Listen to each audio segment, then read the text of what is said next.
খুবই পরিশ্রমী একজন মানুষ। সে তার সংসার চালানোর জন্য যে কোনো কাজ করতে প্রস্তুত ছিল। তাই সে রামলাল নামে এক ব্যবসাদারের বাড়িতে রোজের কাজ করত।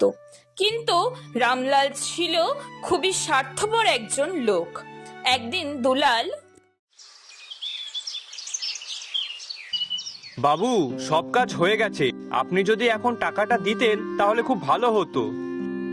কাজের বেলা লগটঙ্কা, অথচ টাকা চাওয়ার বেলায় 16 আনা। কই বাবু, আমি তো ঠিকঠাকই কাজ করি, তাও আবার সময় মতন। কি মুখের ওপরে আবার তর্ক করা হচ্ছে? হ্যাঁ, আমি কোথায় তর্ক করলাম? যেটা সত্যি সেটাই তো বললাম।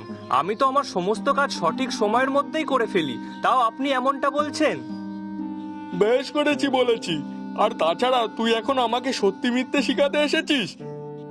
দেখুন বাবু, আমি কোনো ঝামেলা করতে চাই না। আপনি এবার আমার টাকাটা দিয়ে দিন, আমি বাড়িতে যাব। এই নে ধর তোর টাকা। শোন, তোকে আর কাল থেকে কাজে আসতে হবে না। কিন্তু কেন বাবু? যে আমার মুখের ওপরে কথা বলে তাকে আমি একদম পছন্দ করি না। যা, দূর হ এখান থেকে।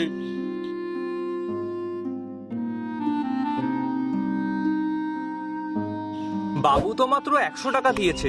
এখন আমি এই 100 টাকা নিয়ে কি করে সংসারটা চালাবো? এই টাকায় তো বাজারটাও ঠিকঠাক মতো হবে না। এখন কি করব আমি?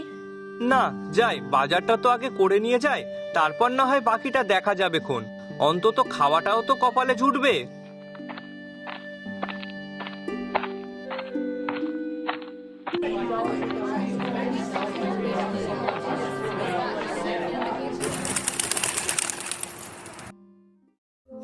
কি গো, কি হয়েছে? তোমাকে এত চিন্তিত লাগছে কেন? কি আবার হবে, আমার কপালটাই খারাপ, বুঝলে তো গিন্নি। কেন, কি হয়েছেটা কি? আর বলো না গিন্নি, ওই রামলাল বাবু আজকে কাজ থেকে বার করে দিয়েছে। কিন্তু কেন? দেখো, সবসময় একটা কথা মনে রাখবে, যা হয় তা ভালোর জন্যই হয়। কিন্তু এতে আর ভালো হলো কই? আমার কাজটাই তো রইলো না। হ্যাঁ, তা ভালোই তো হয়েছে। তুমিই তো বলতে ওই রামলাল বাবু লোকটা তেমন ভালো না, টাকা পয়সাও ঠিকঠাক তেমন দেয় না। তার থেকে তো ভালোই হয়েছে কাজটা ছেড়ে দিয়েছো। হ্যাঁ, সে তো ঠিকই, কিন্তু এখন কাজ না থাকলে খাবোটা কি, আর সংসারটাই বা চলবে কি করে? কেন, নতুন কাজের সন্ধান করো, দেখবে ঠিক কোনো না কোনো একটা কাজ অবশ্যই পেয়ে যাবে। তাও ঠিকই বলেছো। নাও চলো, খেয়ে নেবে এবার। হ্যাঁ গিন্নি, চলো।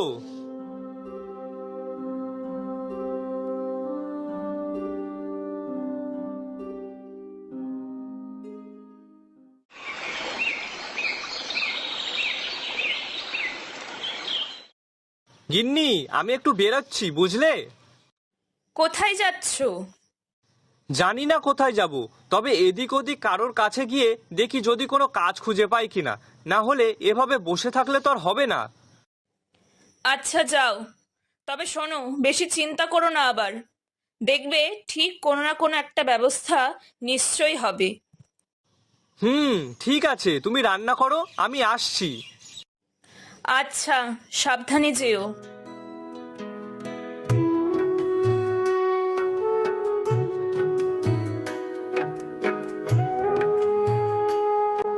দাদা, বলছি একটা কথা ছিল।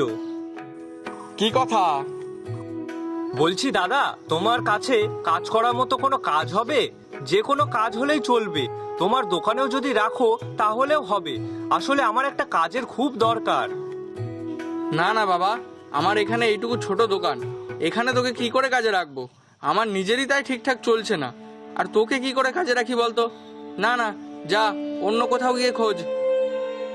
দুলাল কাজের সন্ধানে এদিক ওদিক ঘুরে বেড়াতে লাগলো। হে ভগবান, একটা পথ দেখাও তুমি, না হলে আমি কোথায় যাব? কাজ না পেলে তো না খেয়েই মরে যাব। কি করি এখন? সেই সকাল থেকে এদিক ওদিকে ঘুরে বেরিয়েছি, কোনো কাজ তো পেলাম না। না, তার থেকে বরং বাড়িতেই যাই।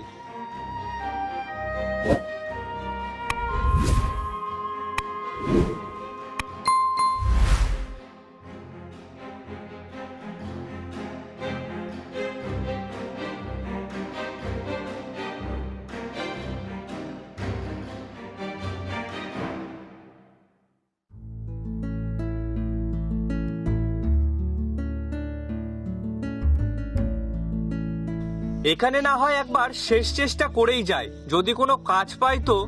যাই, ভিতরে গিয়ে বলে দেখি একবার।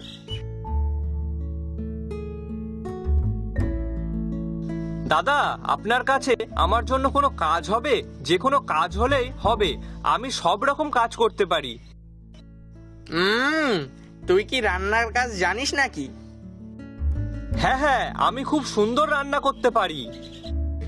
সত্যি? হ্যাঁ সত্যি, বিশ্বাস না হলে আমি এক্ষুনি রান্না করে দেখাতে পারি। আপনি শুধু একবার বলুন আমাকে কি রান্না করতে হবে। বেশ, তাই হোক। তবে রান্না যদি খারাপ হয়েছে তাহলে কিন্তু ক্ষতিপূরণ দিতে হবে। আচ্ছা বেশ, তা বলো আমাকে কি রান্না করতে হবে। আজকের মেনু লুচি আর চিকেন কষা। ওখানে রান্নার সব জিনিসপত্র রাখা আছে। আচ্ছা ঠিক আছে। হে ভগবান, তুমি তাহলে শেষমেশ এই দুলালের কথাটাও একবার ভাবলে। যাক, ঠাকুর ঠাকুর করে কাজটা পেয়ে গেলাম, এই অনেক। না যাই, তাড়াতাড়ি রান্নাটা সেরে ফেলি। দুলাল কাজটা পেয়ে এতটাই খুশি যে সে একবারের জন্যেও ভাবলো না তাকে সেই কাজের জন্য কত টাকা দেওয়া হবে। সে নিজের ওপর বিশ্বাস আর মনের জোর নিয়ে রান্নাটা শুরু করলো। তারপর যখন রান্না প্রায় শেষ হয়ে গেছে, তখন রান্নার গন্ধে সেই হোটেলের মালিক তো অবাক। বাহ, ছেলেটা তো বেশ ভালোই রান্না করতে পারে দেখছি। একে যদি আমার হোটেলে রেখে দিই তাহলে আমার বেশ ভালোই হবে, আর লাভটাও ভালোই হবে। কি দাদা, আজ তো রান্নার গন্ধে হোটেলটা একেবারে ভরে গেছে দেখছি। হ্যাঁ হ্যাঁ, ঠিক বলেছো। তা আজকের আইটেমটা কি বলো তো? সুন্দর গন্ধ বেরোচ্ছে, মনে হচ্ছে তো খাসি রান্না হচ্ছে। হ্যাঁ, আজকের আইটেম হলো লুচি আর চিকেন কষা। বাবা, তাহলে তো খাওয়াটা বেশ ভালোই জমবে। হ্যাঁ হ্যাঁ, তাড়াতাড়ি দাও, গন্ধে যে লোভ আর সামলাতে পারছি না। হ্যাঁ হ্যাঁ, এক্ষুনি আনছি।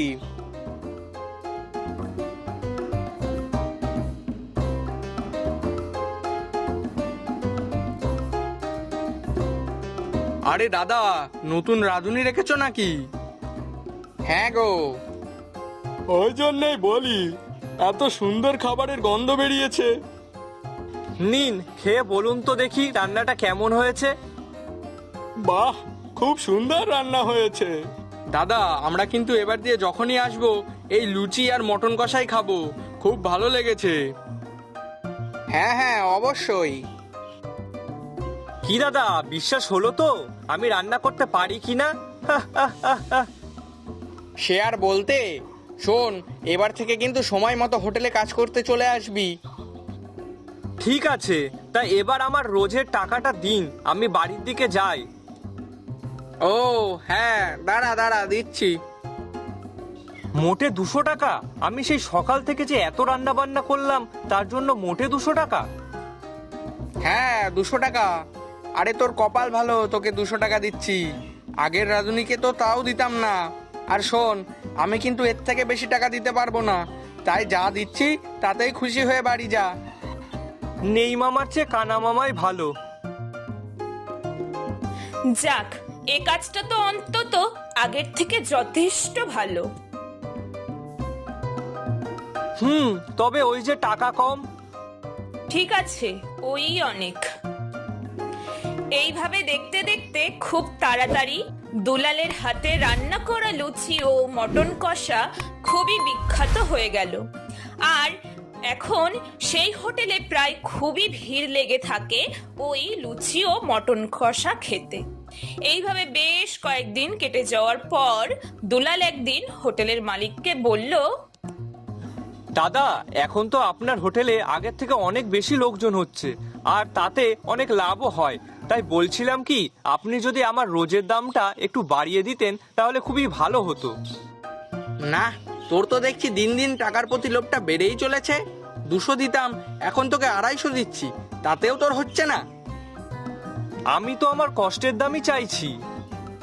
শোন, যা দিয়েছি তাতেই খুশি থাক, এর থেকে বেশি আমি আর দিতে পারবো না। তাতে কাজ করতে হলে কর, আর না হয়তো চলে যেতে পারিস।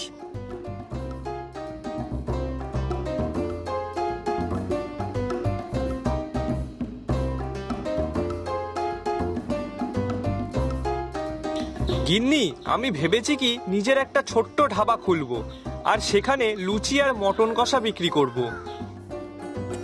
আর হোটেল, সেটার কি হবে? ছেড়ে দেব।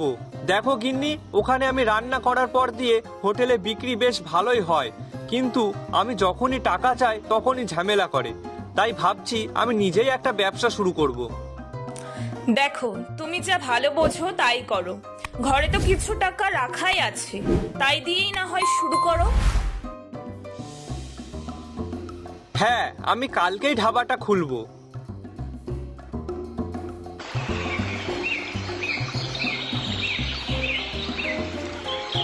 যেমন বলা তেমন কাজ। দুলাল ছোট করে একটা ধাবা খুললো এবং সেখানে লুচি ও মটন কষা বিক্রি করতে শুরু করলো। আর দেখতে দেখতে তার ধাবাতেও খুব ভিড় হলো এবং তাতে তার অনেক লাভ হলো। হ্যাঁ গো, এই ধাবা খুলে প্রথম দিনই তো আমাদের অনেক লাভ হয়েছে যে দেখছি। হ্যাঁ গিন্নি, এবার থেকে আমি এই ধাবাটাই চালাবো, আর তুমি আমার কাজে সাহায্য করে দেবে। একদম, দেখলে তো আমি বলেছিলাম না, যা হয় ভালোর জন্যই হয়। এবার থেকে আমাদেরও অনেক লাভ হবে। ঠিকই বলেছো গিন্নি।